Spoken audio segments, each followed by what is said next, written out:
¿Sabías que existe todo un arquetipo basado en cartas que la gente utilizaba para predecir el futuro? Hoy hablaremos de los Arcana Force, un arquetipo que combina el misticismo, la suerte, y cuyo origen ha sido moldeado a través de los años a conveniencia de muchos y para beneficio propio.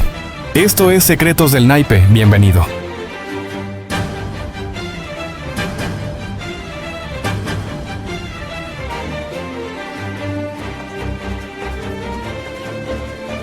Los Arcana Force son un arquetipo introducido en el año 2008 en el set Light of Destruction y en el anime fueron introducidos durante el arco del mismo nombre en la serie Yu-Gi-Oh! GX, siendo utilizadas por Sartorius Kumar.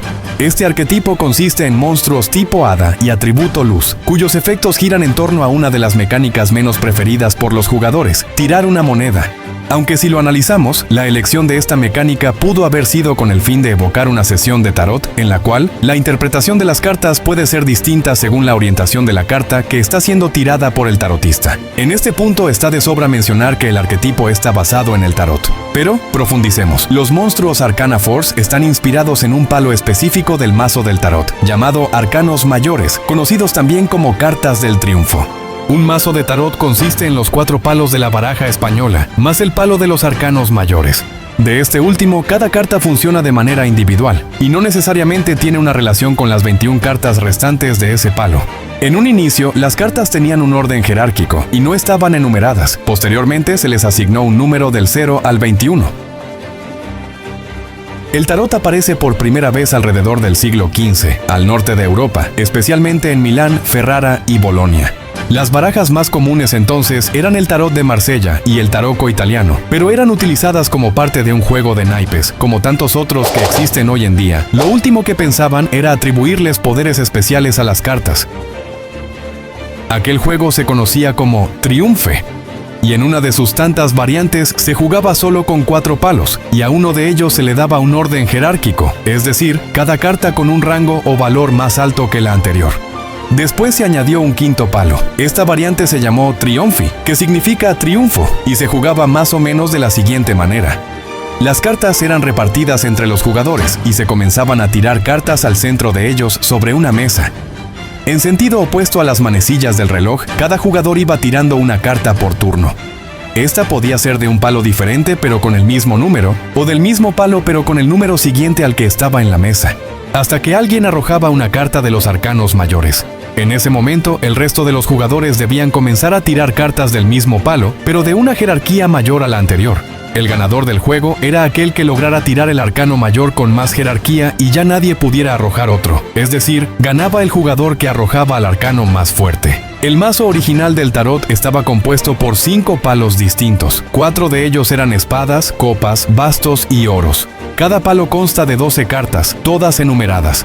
Las cartas 10, 11 y 12 son conocidas como la corte del rey, y estas son la sota, el caballo y el rey.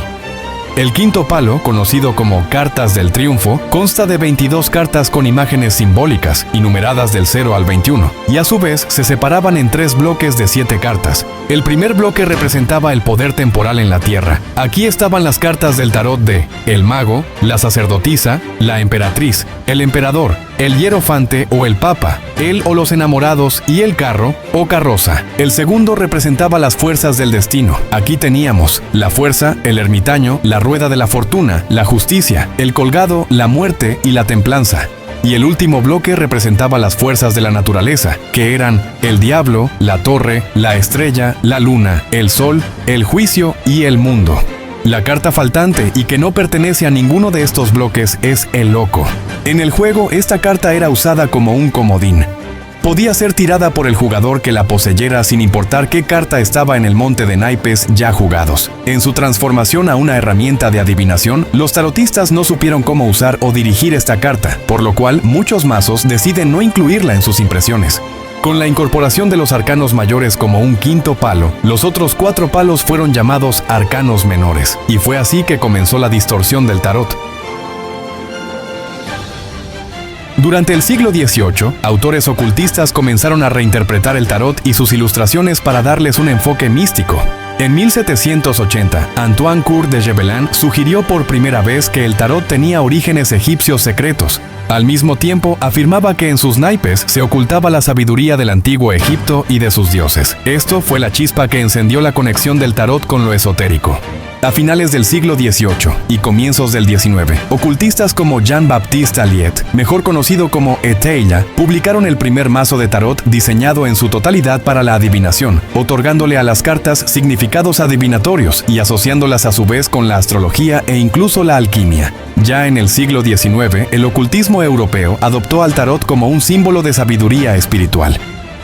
En el siglo XX, el tarot fue popularizado por figuras como Arthur Edward Waite y Pamela Colman Smith, quienes juntos crearon la baraja de tarot más usada y conocida hoy en día, el tarot Rider-Waite.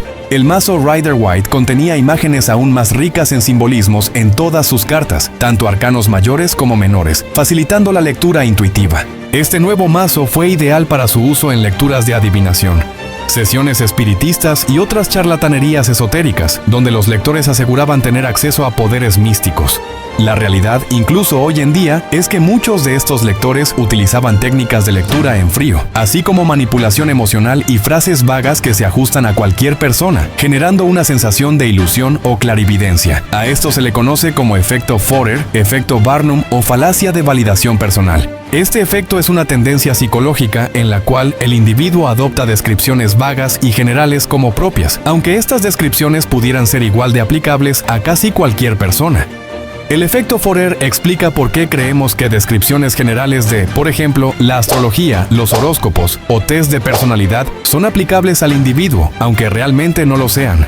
A lo largo del siglo XX y hasta la fecha, miles de personas han sido engañadas por falsos videntes o tarotistas que prometen curas milagrosas, regreso de parejas anteriores, suerte y riquezas rápidas o protección contra maldiciones. Muchos cobran una fortuna, otros enganchan a la víctima con consultas frecuentes para que no dejen de pagar.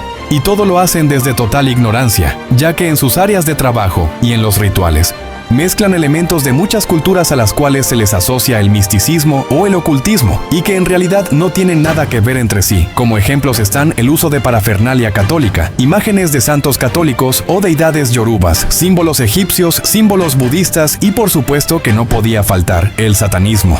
Pero retomando, el tarot se ha convertido en una herramienta usada para manipular la psique de las personas, aprovechándose de su vulnerabilidad cuando pasan momentos de crisis. Y si te preguntas por qué prácticas como la lectura de tarot siguen siendo tan populares, la respuesta es bastante sencilla.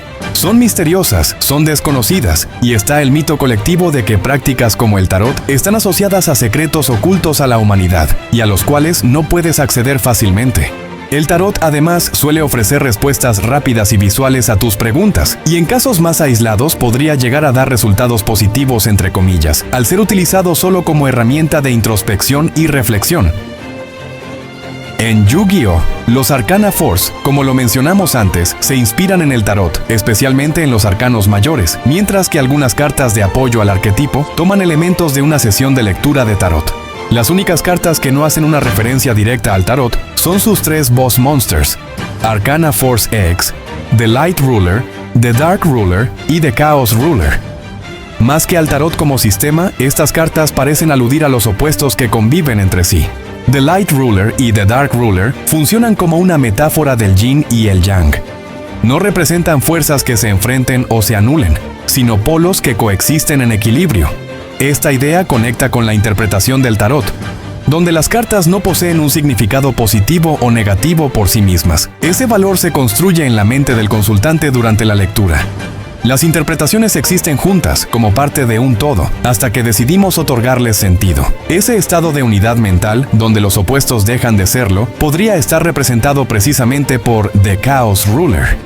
Los efectos de los monstruos EX, a diferencia de los Arcana Force regulares, no son necesariamente positivos o negativos, sino que uno de los dos te puede ser más útil que el otro dependiendo de las circunstancias. Los efectos del resto de los monstruos pueden darnos o no la ventaja durante un duelo, dependiendo del resultado al lanzar una moneda, pues en su mayoría tienen efectos positivos si el resultado es cara o negativos si es cruz. En el anime se aprecia una mejor referencia al tarot, ya que la carta gira sobre sí misma para terminar en posición de cabeza, arriba o abajo, igual que en una lectura de tarot, donde se tiran cartas y la interpretación depende de si la carta salió de cabeza o de pie. Repasemos ahora las cartas del arquetipo y su equivalencia en el tarot, omitiendo a los Arcana Force EX. Empezamos por Arcana Force 1, The Magician, que representa al arcano mayor número 1, el mago. Arcana Force 3, The Empress, representando al arcano mayor número 3, la emperatriz. Arcana Force 4, The Emperor, representa al arcano mayor número 4, el emperador. Arcana Force 5, The Hierophant. Es el arcano mayor número 5, el hierofante, sumo sacerdote o papa. Arcana Force 6, The Lovers, representa al número 6, el amante o los amantes, según el mazo. Arcana Force 7, The Chariot, que representa al número 7, el carro o carroza. Arcana Force 14, The Temperance, está inspirada en el número 14, la templanza. Arcana Force 15, The Fiend, el demonio. Arcana Force 18, The Moon es el arcano mayor 18, la luna. Arcana Force 19, The Sun, representa al sol. Arcana Force 21, The World, representa al arcano número 21, el mundo. Y por último, Arcana Force 0, The Fool, representando al arcano mayor número 0, el tonto o il mato. El soporte arcana, salvo por unas cuantas cartas, se inspira en una sesión de lectura de tarot, como Arcana Reading, que es la sesión en sí. Arcana Spread, que es una disposición de cartas para su interpretación. Light Barrier hace referencia al ambiente en una sesión, un momento de paz, tranquilidad e iluminación. Con la carta Light Force vamos a rebuscar un poco y podría representar tal vez el contacto con una fuerza paranormal durante la sesión. En su artwork vemos al Arcana Force 15, The Fiend, proyectando una silueta que podría ser el Baphomet, de Eliphas Levi, una figura del ocultismo que es una cabra humanoide andrógina, y que simboliza el equilibrio de opuestos, hombre-animal, bien y mal, y que refuerza lo visto en los Arcana Force EX. La trampa Reversal of Fate, aunque es una carta trampa, representa al arcano mayor 10, la rueda de la fortuna. Y la trampa Arcana Call hace referencia a una tirada de 3, un tipo de lectura en la cual cada carta tirada representa tu pasado, tu presente y tu futuro.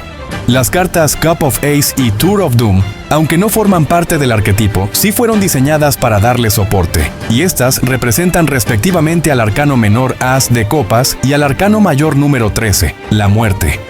Como has podido ver, el tarot no es algo malo ni una herramienta que deba manejarse con extremo cuidado. Tampoco es un conocimiento reservado para personas con poderes psíquicos o dones divinos. En realidad, cualquiera puede usarlo e interpretarlo. Al igual que los sueños, su significado depende de quién lo observa. Pero a diferencia de lo que muchos creen, el tarot no influye en tu presente ni determina lo que te espera en el futuro. Nuestro juego favorito tomó un sistema cargado de historia, misterio y simbolismo, y lo transformó en una mecánica impredecible, capaz de dar giros inesperados y sorpresas en cada duelo. Y al final, eso es el tarot, una narrativa abierta, llena de posibilidades, donde tú decides qué creer. Si te gustó este viaje entre la historia y las cartas del tarot, regálame un like y comparte este video. Y no olvides suscribirte a Secretos del Naipe, antes de que las fuerzas arcanas barajen tu destino.